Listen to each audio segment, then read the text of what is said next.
If you have been looking for an excellent, cheap RC car, well then, chances are you've run into these two. Now, even though these are similar in cost and size, they are very different from each other. So naturally, we're gonna check the speed differences, the performance capabilities, handling capabilities, durability capabilities. What's that? Durabilities? Yeah, that. And after we do all that super cool stuff, we're gonna take a peek at all the physical differences you can see right before your very eyes. Then, if they're still in good working order, we're gonna take these tires here, put them on both trucks to really hammer down on their drivetrains and see which one comes out on top. These are both brushless 1/12 scales. Even though they claim this is a 1/10 scale, it's not. And we're gonna start with this old girl. But hey, first, if you are into RC cars or think you're about to be, help us out by hitting that like button. And if you haven't yet, subscribe to our channel. Click that notification bell. Check out some of our other videos. I think you're gonna love it.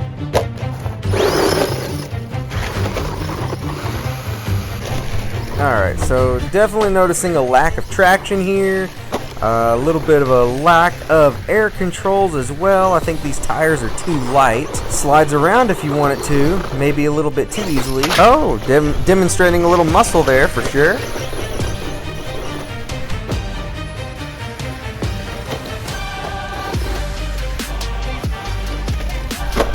Definitely seeing the potential here. I'd like to see how this thing does on the concrete.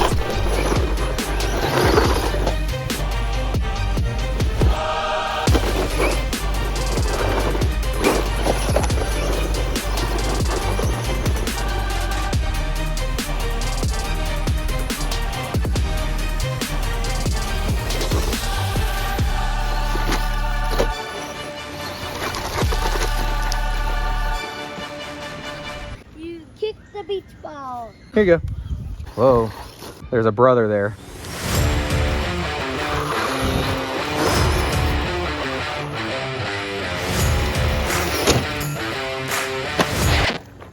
Uh-oh.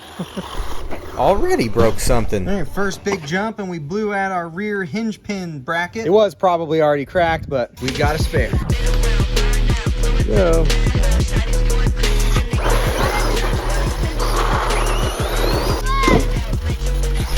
All right, that speed's not too bad, and it launches pretty good. You know that you can actually power those things with your feet, right?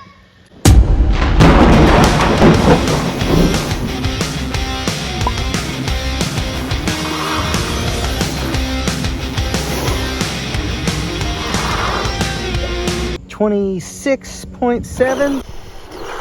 All right, nice brakes, but it just spins out so easy. And just not enough tire weight for a backflip. Oh, I bet we'll get a front flip in.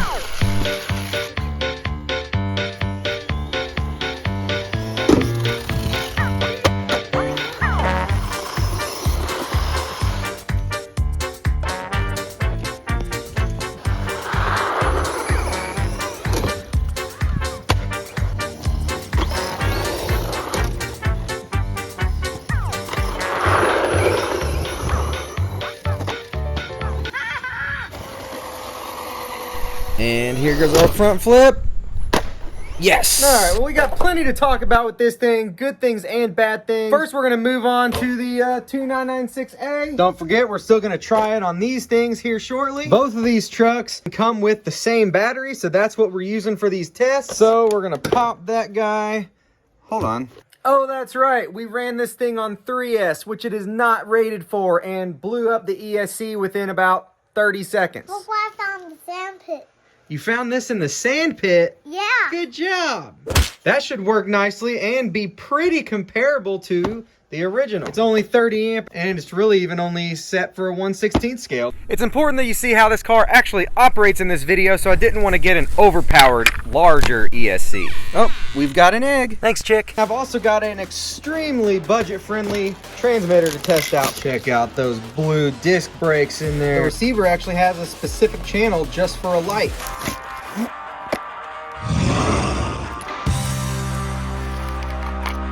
I did have to solder this Dean's connector on. I just got home from school. Haircut. What a dingus.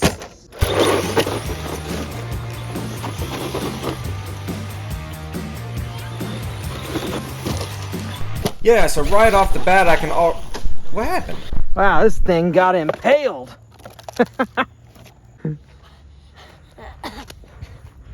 Was that a real laugh? No. Okay, I didn't think so. Anyway, already noticing better air control and better traction.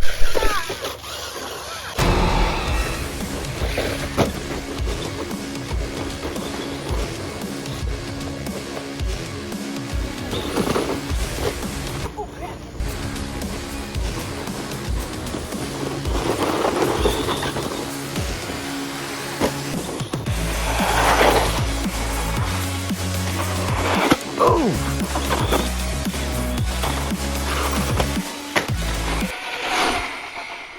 27.6. Oh my gosh! She takes a pounding.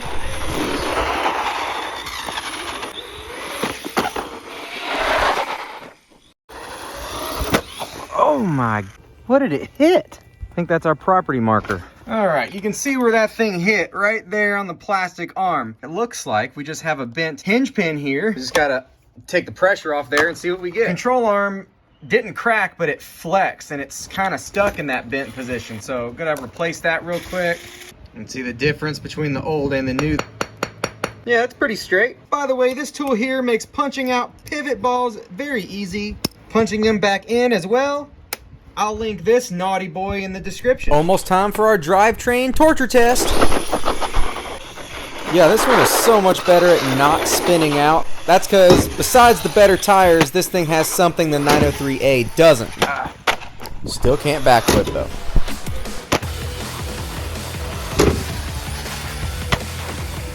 Man, that's smooth. Ooh, almost hit it again. I'd say I really need to fill that hole in.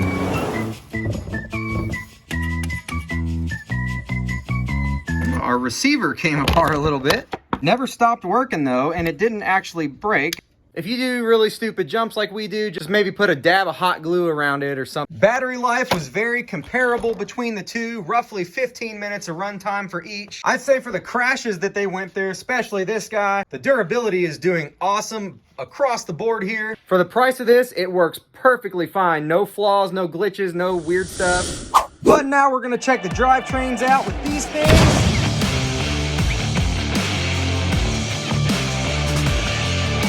What do you think about that? That. You want to try that car out over here? Oh yeah! That's got so much more power.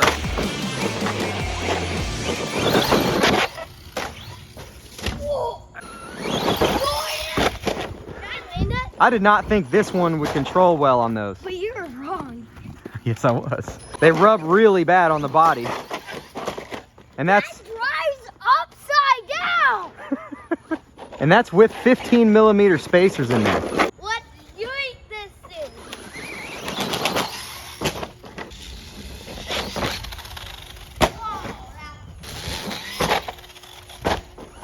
Dang, yo! I hear some noise that doesn't sound so promising.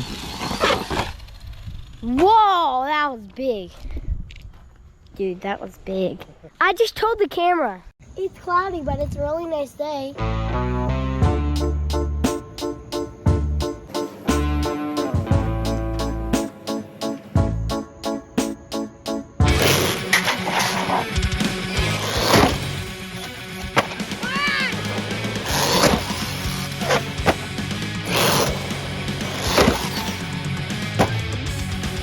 Did you see that? Does it sound a little crunchy to you? Yeah.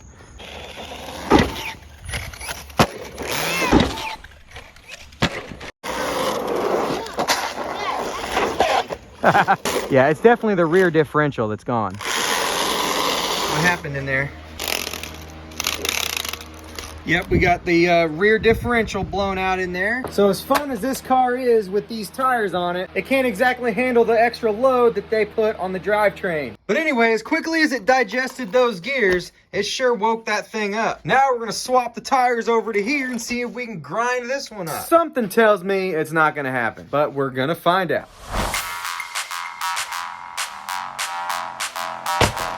By the way, these tires, both trucks, the wheel extensions, transmitter, ESC, will all be linked in the description.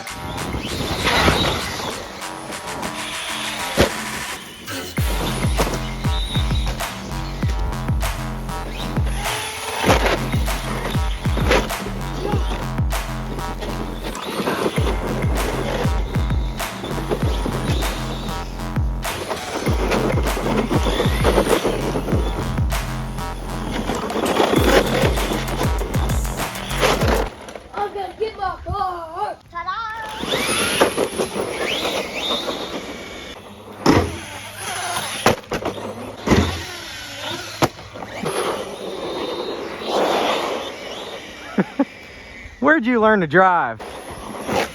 Ah! Look at you, bud. Good job.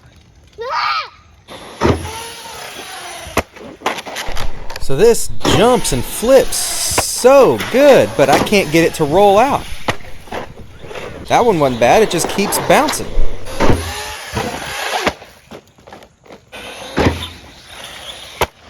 Yeah, I might try adjusting the shock fluid in there. I think that's as good as I'm going to get it. Alright, so to first talk about speed, they were very similar. We got 26.7 and 27.6 miles per hour with the stock wheels, of course. Speaking of, the stock wheels of the 2996A are slightly, actually that's not really slightly, that's quite a bit bigger than the 903A wheels. Not to mention these also have a slightly better feel than these do. You saw the 903A also likes to spin out really easily with these tires on it. I'd say they're a little bit too hard of a compound, plus they're just too lightweight. While I still wish these tires were heavier, because if so, this would be able to do a backflip with stock tires, they definitely outperform this. Now, the other thing that helps this one outperform is the fact that right back here, it's got a center differential. So that helps the car stay planted and also helps the tires grab the ground better to help prevent the unintentional donuts. Now, when we had these tires on here, it was a huge difference. It was able to do backflips, it was able to do front flips, and most of the landings were pretty smooth.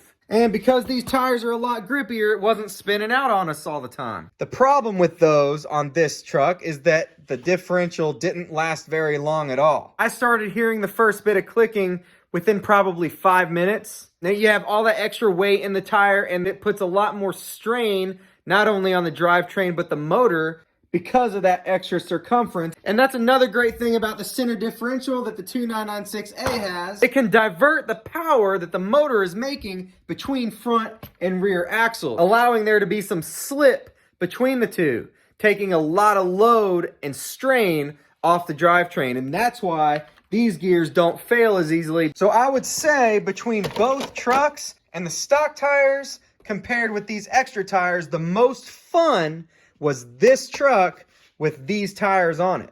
Main reason for that is because this one just wasn't landing the jumps. It was bouncing and losing control really easily. You couldn't correct it. So that brings me to the point of these shocks. These shocks, along with the ESC, of course, are the only other things not stock on this car, because we did break a shock not long after we got this car with a really bad crash.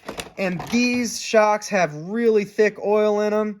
And I think if we thin that up a little bit, that will probably help. With a little bit of tweaking, this would probably be my favorite setup. So we already know about the drivetrains probably being a bit weaker on this car. I have also had axles and axle cups break on these before. We snapped the chassis in half on one of them a long time ago. That was pretty much our fault.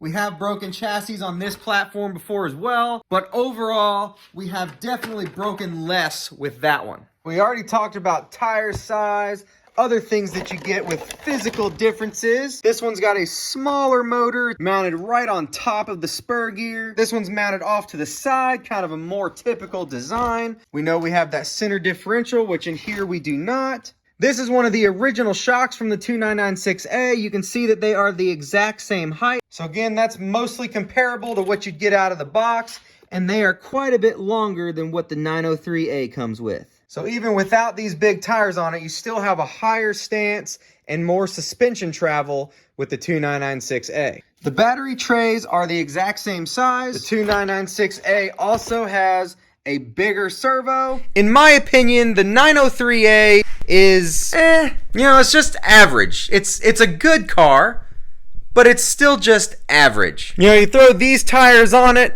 and it's above average. It's much better, but it just won't last. The 2996A in stock form with these tires on it, well, honestly, for what it is, it's pretty awesome. You have a center differential, which you usually don't get on budget cars. Sometimes you don't even get them on higher end cars. Its performance and speed rivals that of, again, some higher end cars like the rival MT10. And its durability, again, in its class and in its price point, is pretty unmatched. The durability is good here too, but it does not meet this. So in other words, if you were to ask me, this is the one I'd say to go with. And sure, if it looked awesome, get you a set of those tires too.